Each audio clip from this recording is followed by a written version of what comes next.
16-foot pondless coming up in West Virginia. I did a project for these people a number of years ago, bubbling rock, and now we're back to put in another water feature because they're so awesome. It's hard to get enough of them.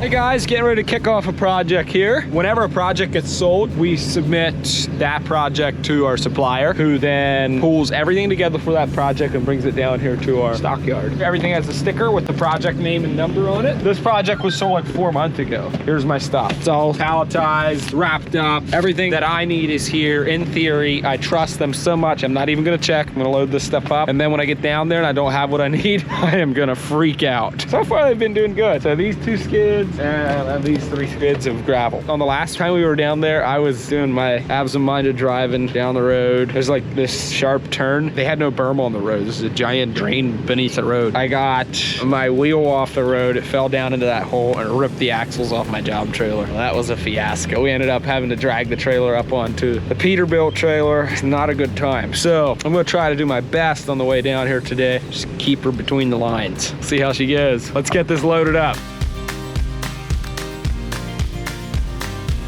Here's what we got. See this over here by the shed? That was the bubbling rock that we installed last time. We did a little bit of landscaping boulder work around it. This wall is already existing, unfortunately. I would like to build it myself, but I can't. There is a 16-foot pondless. If I remember right, this is a real steep bank here, which is gonna be fun. I love that. Tall drops, big boulders, awesome stuff. And then there's a bunch of landscape boulders, landscaping on this bank, lighting, little flagstone, seating area down in here. Eric did a really nice job with his waterfall design. I don't know if I can build it that nice.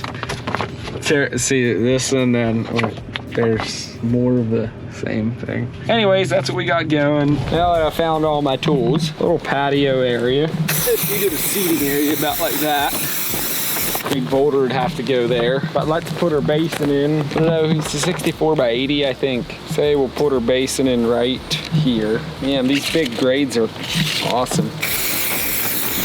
Patio out, kind of do whatever I want. I can't really come up much farther. I'm gonna be on top of the hill. That's already gonna be pretty steep. It's gonna need to be some pretty tall boulders right in there. So that's 80, oh my, 64. See what I mean? I'm already up the hill.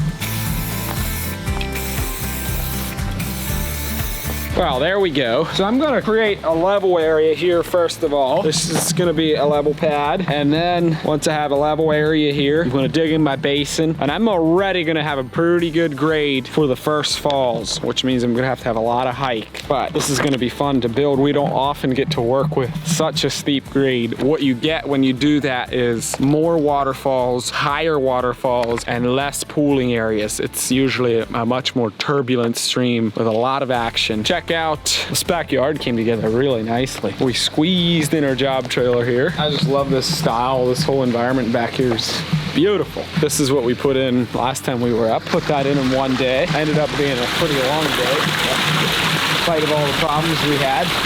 They added a giant piece of driftwood in the back, which I love. Kind of stuff is hard to find, but if we can find it, we definitely use it. They love this thing. Said they spend a lot of time out here, and that's always the highlight of everything that's in their backyard. So, waterfall 1, waterfall 2, coming right up.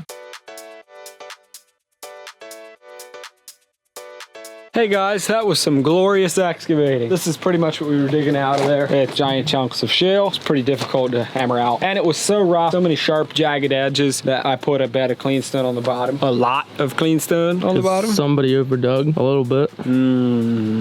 I may have got carried away. Now we have a good foundation in there. And I'm also gonna backfill it with 57s. So it'll protect my liner and it's gonna make it easier than working in that nasty shale. I have a load of topsoil coming on Monday to backfill and do edge work and stuff with, because we've either got mulch or then gravel or then shale. So there's nothing native here that we can work with. That's the plan. Hey, remember that time long ago when I was bragging about our supplier, how they palletize everything and move it down there and put it where it's supposed to be? And well, they forgot our rock pad. So I drove all the way down to West Virginia. We put in the basin, come to put in the liner and the rock pad, get ready to put in the aquablocks. And I'm like, hey, no rock pad. It is Friday and it's 2:40. That's basically time to go home. So I guess we'll have to come back on Monday. But I just wanted to say all the good things I said about the suppliers, that is no longer true. Just give you an update on that. They were doing really well there for a while, but that's what happens when you tell someone something good about them.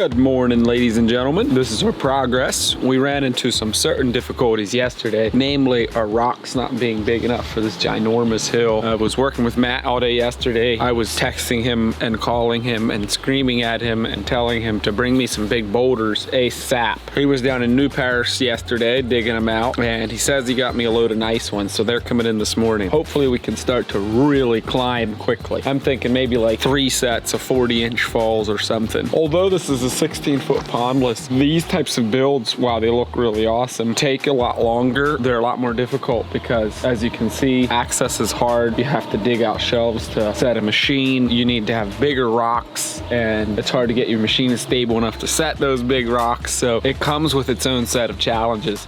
Also, edge work becomes pretty difficult as well because there's so much grade change that it's pretty easy to get an edge leak if you're not careful. To add to that, the temperature yesterday was 9,000 degrees. I know, it's surprising considering it's June. It was so hot yesterday that the GoPros were shutting off. Like, we had them out, and after a while they're just like, I quit, too warm. The liner was just like a skillet. We should have brought food to fry on it. You almost had to have gloves to touch it. So our plan to beat the heat is, I left my house at 4:15 this morning, got to the shop, loaded up, came down here, so now we're at the job site at 6:15. Having said that, I'm gonna work while the temperatures are a little bit more reasonable, and by lunchtime I'm gonna go home and sleep. How's that sound, Deej? Like a plan. Yeah. The only way we can do that though is if we really build things. Are you willing to do that? Won't have any rocks. They're on the way. They should be here any minute. So what I'm thinking is, we still have a good bit of spillway work to do, but I want to work a spillway in here so that it falls down here into a pool and then kind of changes the direction. This is going to be a 3-tiered falls. They're all going to be pretty tight. I'll work one in here, get like a thread of water coming in here. This is going to break over into here, and then I'm also going to have to work in a spillway here, so that'll break over there. So we have 3 falls coming into there. It's hard for me to get a meandering stream look with lots of turns when it's this steep. I'm already moving like half of a mountain, but I do, if I can, I'm not even real sure myself, I'd kind of like to kick this next falls this way. I might put the framing boulder right here and the other framing boulder over there and create just a little bit of a pooling area there. I can get my pools going sideways. So this would get some visual coming in the driveway, and then I'd like to knock it the other way so that the next falls above this one, which hopefully is about this high, but probably won't be. So I can get that next one pointed that direction. So I do want to get some different directions, as I always want to, but it's proving to be a little bit more difficult here. Oh, there it comes. Main enemy number 1.